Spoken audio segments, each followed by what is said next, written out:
na natin yung ating national debt. Isa rin yan is that dapat natin kino-consider because that will spell who we are and what will happen to our country 10 years from now or 15 years from now.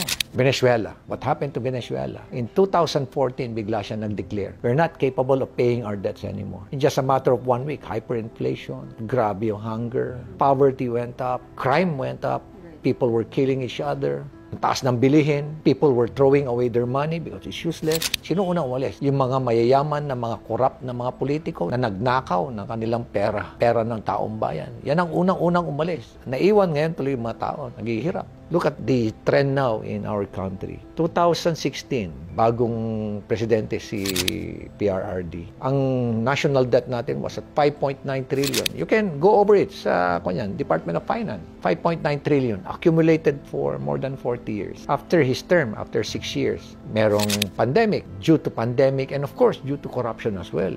Ang utang natin ng June when he left was 11.7 trillion. Na doble. At the end of December, same year, bagong administration, 13.4.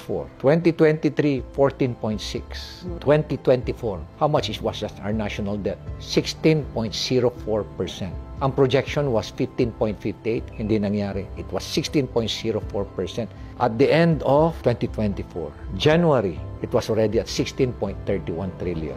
The projection this year, at the end of 2025, is 17.38 trillion. Sabi mo, in just a matter of 8 years, na-triple agad yung utang natin.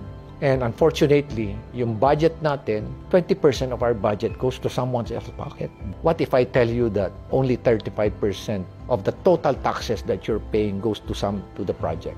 Sabi nga ni Secretary Singson, alam mo Benji, noon, hindi ko matanggal yan yung corruption dyan sa DPWH. Kaya ginawa ko na lang dyan. Nilimit ko na lang ng 10%. Ngayon, wala na yung 10%.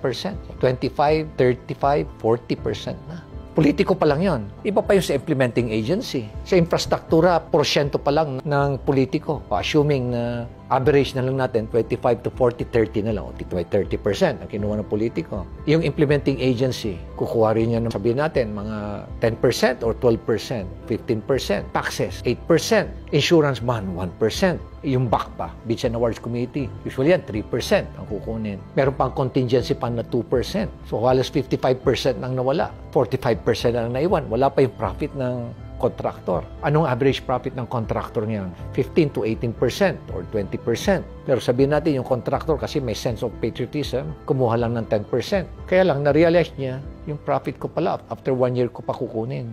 Bakit after 1 year? Kasi may retention na 10% So, 35. Kukurot din ako rito sa 35 ulit. Para may pang-cover ako doon sa kwan. So, kita mo, magkano na lang maititira? 30. Tanungin mo yung contractor, anong gagawin mo? Isa-substandard kasi. Look at the rock netting. Nagbabagsakan. Bakit walang nag-imbestiga? Lahat sila nakidabang. And this is worth hundreds of millions. They have a share of the loot. Kaya walang nag-imbestiga. It's systemic, it's massive, it's structural, it is sustained, it is deliberate.